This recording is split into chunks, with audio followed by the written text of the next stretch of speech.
Hello दोस्तों, तो यहाँ पे ना बहुत से बच्चे मुझे फ़ोन करके या फिर मैसेज में बता रहे थे कि सर सेफ स्कोर क्या होगा ये बता दीजिए सो दैट कि हम उसके हिसाब से यहाँ पे प्रिपरेशन कर पाएँ।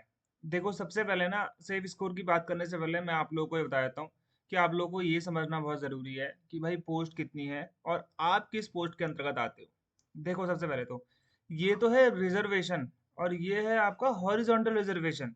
ये आपका इसी के अंतर्गत आता है। समझ में आ गया? 15 तो इसमें वैकेंसी है जिसमें से यूआर के लिए 7 है। ओके। अब यूआर का इसमें भी आएगा 3 पोस्ट किसमें एक्स सर्विसमैन की टोटल पोस्ट। ओके। तो पीडब्ल्यूडी की भी होगी इसमें।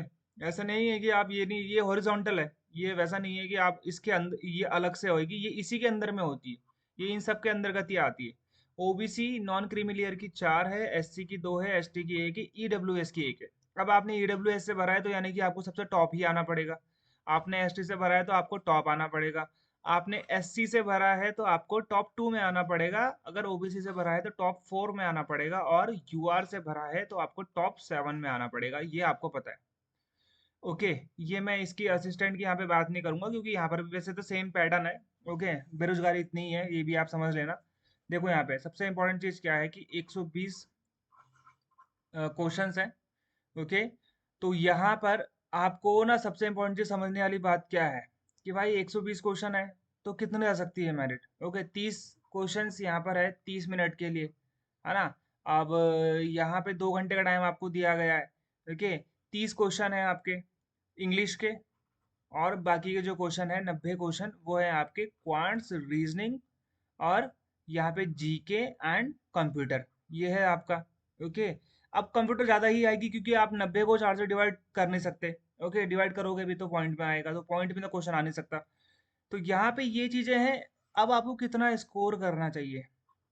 देखो मैं जेनुअनली बता रहा था कि जब मैं जो मेरे मॉक टेस्ट हैं, ओके, उसको मैंने जब देखा, जिन बच्चों ने कोर्स ले रखा है, जब मैंने देखा उनके स्कोर देखता हूँ मैं, तो भाई मैं देख रहा हूँ 110 तो 3 बच्चों के आ रखे हैं। 120 में से 110 मार रहे हैं क्योंकि पेपर का लेवल 4 के हिसाब से बनेगा ना। अब ऐसा तो नहीं है कि मैं पेपर का लेवल इतना हाई कर दूं कि बच्चा 105 लेके आए। वो करके फायदा भी नहीं है। भाई जब पेपर का लेवल 4 है, यानी कि जो पे लेवल 4 है, तो पेपर का लेवल भी 4 के हिसाब से आता है। ऐसा नहीं होगा कि आप इसमें हाई लेवल की एडवांस मैथ डाल दो जी और आपकी ट्रिग्नोमेट्री इनवर्स ट्रिग्नोमेट्री। पेपर करने को हार्ड करने को तो मैं कर सकता हूँ कि आप जितना भी हार्ड कर लो, लेकिन वो जब आना ही नहीं है, वो लेवल ही नहीं है, वो सिलेबस ही नहीं है, तो आप नहीं डालोगे, उसको फर्क भी नहीं पड़ेगा। और आपके पेपर में ट्रिग्नोमेट्री इनवर्स ट्रिग्नोमेट्री सब आएगी भी नहीं। इंटीग्रेशन डेफिनेशन ये सब कुछ नहीं आने वाला। आपके में क्या आएगा, प्रॉफिट एंड लॉस आएगा। ठीक है, सिंपल इंटरेस्ट और यहाँ पे कंपाउंड इंटरेस्ट। फिर आपका यहाँ पे क्या आएगा, आपको देखने को मिलेगा एवरेज अर्थमेटिक देखने को मिलेगा आपको। पूरा का पूरा सिंप्लीफिकेशन हो सकता है, कोऑर्डिनेट ज्योमेट्री 1-2 क्वेश्चन आ सकते हैं, मेंसुरेशन 1 क्वेश्चन आ सकता है बस। आपको और हाई लेवल करने की जरूरत ही नहीं है। 8th 9th लेवल की पढ़ रहे हो आपका हो जाएगा। तो ये मॉक टेस्ट भी मैंने उसी हिसाब से बनाए थे। 110 तो मैंने 3 बच्चों के देख ही लिए, अभी किस कैटेगरी से है मुझे तो नहीं पता। ओके। अब उन पे डिपेंड करता है कैटेगरी क्या है। ये हो गया यहाँ पे आपका पे मैट्रिक्स। मैंने आपको बता दिया मॉक टेस्ट का। देखो आपको, अब आप ये देखो एससी की अब यहाँ पे देखो ईडब्ल्यू एस की 1 है, एससी की 2 है, एसटी की 1 है। आपको टॉप ही तो आना पड़ेगा। टॉप आना पड़ेगा ना, अगर जितने ही बच्चे हैं पूरे इंडिया में टॉप आना पड़ेगा। 120 में से आप मैक्सिमम कितने मार्क्स मानते हो कि मेरे इतने आएंगे। भाई मैं तो मानता हूँ 120 लाओगे तभी टॉप आ पाओगे, नहीं तो क्या पता ये 120 4 बच्चे लेके आ जाए। फिर उनका रेजोल्यूशन टाई पे आ जाएगा। ठीक है। तो यहाँ पे टाई पे उनकी एज देखी जाएगी। तो ये भी होता है। समझ में आ गया ये 120 वाला। मैं आपको ये बता रहा हूँ कि अगर जिसमें एक ही पोस्ट है तो भाई उसको तो 120 में से 120 लाने ही पड़ेंगे क्योंकि एक नंबर की गुंजाइश भी नहीं छोड़ सकते ना। अब आपके 190 119 आ गए, किसी के 120 आ गए, तो अब आप क्या बोलोगे कि क्योंकि यहाँ तो आपके पास कुछ है भी नहीं बचने के लिए। ईडब्ल्यूएस और एसटी के लिए तो कुछ बचने के लिए है ही नहीं ना कि मेरे 119 आगे का पता मेरी हाई चल जाए। अरे भाई किसी के 120 आ गए तो जहाँ पे एक ही पोस्ट हो वहाँ पे आप कैसे श्योर हो सकते हो। ठीक है। तो हाईएस्ट वैकेंसी सब हाईएस्ट तो एस सी एस टी का एससी के 2 हैं। तो भाई दो दो ऑल इंडिया में आप कितनी मेरिट मान सकते हो, कितनी मान सकते हो बताओ ज़्यादा ज़्यादा। भाई 110 105 तो लाना ही पड़ेगा एटलीस्ट। वो भी ज़्यादा ही मैं कम बोल रहा हूँ। यू आर की 7 है। ओके। ऑल इंडिया की बात कर रहा हूँ मैं। आपको यू आर ओ ओके, आपको 110 से अबव लेके आना पड़ेगा। और ये बात कर रहा हूँ मैं आपके इस पेपर की। अगर नेगेटिव मार्किंग है अच्छी खासी और पेपर का लेवल सही रहा तब जाकर ये 105 में आके रुकेगी, 106 में आके रुकेगी। अदरवाइज अगर पेपर का लेवल इजी आया तो ये नहीं रुकने वाली। समझ में आ गई ये चीज़ें? ये नहीं रुकेगी 110 पे भी, अगर पेपर का लेवल ठीक ठाक था। अगर पेपर का लेवल कैसे इन्होंने थोड़ा सोचने वाला समझने वाला हार्ड बना के दिया तो ये तब जाएगी 105। ओके, नहीं तो 110 से ऊपर ही जानी है आपकी कट ऑफ। वो भी जर्नल तो आप लोग को पता ही है, अब मैं क्या बोलूँ उसमें। ओके, तो भाई जितनी भी पोस्ट है सब में एक ही दो दो पोस्ट है, तो भाई आपको 110 से 105 के बीच में स्कोर करना है 100%। अब यहाँ पे आपको बताऊंगा मैं कि भाई जो आपका इंग्लिश है 30 नंबर का। अब इसमें आपको सबसे पहले तो 5 क्वेश्चन मिलेंगे, किसके? पैराग्राफ के, है ना, कॉम्प्रिहेंशन के, तो ये आप कर लोगे। 4 या 5 क्वेश्चन आपको क्लोज टेस्ट या फिर फिन द ब्लैंक्स वाले मिल जाएंगे। ओके, जो क्लोज टेस्ट होता है बेसिकली वही होगा। अब आपको यहाँ पे ना 2 से 3 क्वेश्चन आपको एरर वाले मिलेंगे।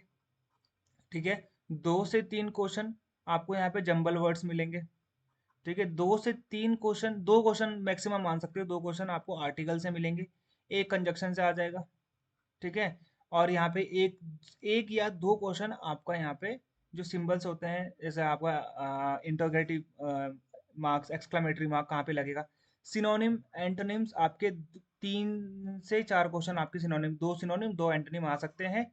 ओके, और यहाँ पे जो बाकी चीज़ें हैं, रिमेनिंग ग्रामर है आपका, जो भी चीज़ें आती हैं यहाँ पे आपकी। ठीक है, डायरेक्ट इनडायरेक्ट 100% आएगा एक, एक्टिव पैसिव वॉइस 100% आएगा एक। समझ में आ गया? तो ये आपको करने हैं, यही होते हैं बस ज़्यादातर, और इसमें कुछ होता नहीं है। फिर द ब्लैंक्स में भी वो बेसिकली आपको वही बोलेंगे वर्ड भरने के लिए। ओके, वन वर्ड सब्सटीट्यूशन, ये मैं फाइल डाल दूंगा कोर्स में, वहाँ पे जाके पढ़ लेना। एसएससी सीपीओ में जितने भी वन वर्ड सब्सटीट्यूशन आए वो आप पढ़ लेना। सिनोनिम एंटोनिम्स की फाइल में डाल दूंगा कोर्स में। ठीक है, लिंक नीचे जाके देख लो एक बार। 10-15 दिन में आपको काफ़ी हेल्प मिल जाएगी। ठीक है, अब ये हो गया इंग्लिश का। अब बात करता हूँ मैं जीएस की। जीएस में देखो 20 नंबर की जीएस आ सकती है, जिसमें से आपके 5 से 7 क्वेश्चन आपके करंट अफेयर के होंगे। ओके, करंट अफेयर आपको 1 साल की करके जानी है, वो आप जाके कोर्स में चेक कर लो, आपको मिल जाएगा फ्री ऑफ कॉस्ट। मैंने 5 दिन के लिए फ्री करा हुआ है, अदरवाइज उसके बाद ये पेड हो जाएगा। ओके, ये 5 to 7 क्वेश्चन मैंने आपको बता दिए। ओके, अब यहाँ पे आपके 2 क्वेश्चन हिस्ट्री, आपका इसमें एंशंट मत पढ़ना, एंशंट बिल्कुल भी पढ़ के मत जाना। ठीक है, एक क्वेश्चन आएगा भी तो बहुत डीपली आ जाएगा, अदरवाइज तो एंशंट मत ही पढ़ना। आर्ट एंड कल्चर से 1 क्वेश्चन। ओके, जैसे आपका कोई भी फेस्टिवल हो गया, 2 क्वेश्चन यहाँ पे आपके हिस्ट्री के हो गया। 1 से 2 क्वेश्चन आपके ज्योग्राफी, चाहे वो वर्ल्ड ज्योग्राफी हो चाहे वो इंडियन ज्योग्राफी हो। 2 से 3 क्वेश्चन आपके पॉलिटी। 1 क्वेश्चन आपका इकोनॉमी। ठीक है, 1 क्वेश्चन आपका मिसलेनियस, 1 क्वेश्चन आपका स्टैटिक्स। ओके, तो ये आपका जीएस का हो गया। फिर आपका यहाँ पे जीएस में आपको कम से कम 20 में से 15 या 16, 17 समथिंग आपको स्कोर करना है। इंग्लिश में आपको कितना स्कोर करना है? कम से कम 30 में से 25 या फिर 24 स्कोर आपको करना पड़ेगा। ओके, जब जाके देखो 5-7 नंबर तो ऐसे ही कम हो गए, तो 112 तो यहाँ पे ऐसे ही हो गई है। ओके, और फिर आता है आपका यहाँ पर क्वांट्स। क्वांट्स में सेम पूरा अर्थमेटिक आएगा, कोई दिक्कत नहीं, आपको एडवांस पढ़ने की कुछ जरूरत नहीं है। हाई लेवल पढ़ने के लिए कोई नहीं बोल रहा है यहाँ पे हाई लेवल पढ़ो। ओके, इसमें 20 में से 20 आराम से आ जाएंगे, कोई दिक्कत नहीं है। रीजनिंग भी बहुत सिंपल आएगी, रीजनिंग में भी 20 से 20 हो जाएगा, इसमें भी कोई दिक्कत नहीं है। कंप्यूटर है आपके लिए सबसे ज़्यादा मार्क्स गेनिंग, 30 क्वेश्चन है, 30 मार्क्स। अब आप यहाँ पे क्या देखोगे कि भाई कम से कम भी नहीं तो 27 से 28 मार्क्स आपको यहाँ पे स्कोर करने पड़ेंगे। कंप्यूटर की 500 एमसीक्यूज की फाइल मैंने इस कोर्स में डाल दी है with mock test and solution, वो भी आप जाके कोर्स में चेक कर सकते हो। भाई 100% बोलता हूँ यहाँ से क्वेश्चन आएंगे। ठीक है, मेरी बुक मैं खुद जो पब्लिश कर रहा हूँ वो मैंने कोर्स में डाल दी है, वो भी आप पढ़ पाएंगे। बुक है मेरी कंप्यूटर की। ओके, और वो पब्लिश हुई नहीं है अभी तक, पब्लिश होने वाली है, वो आपको कोर्स में मिल जाएगी। ओके, अब मैं ओवरऑल बता देता हूँ कि आपको ये सब इतना स्कोर करना पड़ेगा 27 से 28, और अगर ये वीडियो देख रहे हो आप तो आप यकीन मान के चलो 105 से 110 के बीच में आपको मार्क्स लेके आने। कोई बोल रहा होगा 100 ले आओ, 80 ले आओ, तो ले आना भाई। देख लेते हैं हम भी, एक वैकेंसी 2 वैकेंसी में कितने हैं आप। 105, 180। भाई इतनी बेरोजगारी है क्या बताऊँ मैं, इतनी बेरोजगारी है इस देश में। जब आपको पता है कि आपने 15 वैकेंसी वाला फॉर्म भरा है तो सोच लो कितनी कितनी बेरोजगारी होगी, है ना। तो ये भी है। और बीआईएस का फॉर्म आ गया है, जहाँ पर आपको जेएस से एसएस से, इसमें है ग्रेजुएशन। ये भाई बहुत अच्छी जॉब होती है लेवल 4 लेवल 2 की। ये है लेवल 4, ये है लेवल 2। भाई सेम पेपर पैटर्न है। ओके, तैयारी करोगे तो आपका हो जाएगा। इसमें कंप्यूटर नहीं आती, और इसमें वैकेंसी भी कम से कम, इसमें तो आई थिंक 148 है जेएसए में, और इसमें आई थिंक 78 79 है। आराम से भर लो इस फॉर्म को, कोई दिक्कत नहीं है, बीआईएस को भी। ओके, और ये आपका आईएमयू का है। 15 को आपको पेपर है सितंबर को, उसका एनालिसिस में जरूर करूंगा। उससे पहले तैयारी कर रहे हो तो कोर्स का लिंक नीचे है, जाके चेक कर लेना। कोई क्वेश्चन है, टेलीग्राम को नीचे ज्वाइन कर लो, और मुझे टेलीग्राम में मैसेज करना है तो Vikram sir personal, Vikram sir PERS, ये आपको करना पड़ेगा। ओके, तो सो दैट कि मैं आपकी हेल्प कर पाऊँ, अगर मेरे पास टाइम हुआ तो। ओके, ऐप को डाउनलोड कर लेना। मिलते हैं हमारे अगले वीडियो, तब तक के लिए गुड बाय, जय हिंद।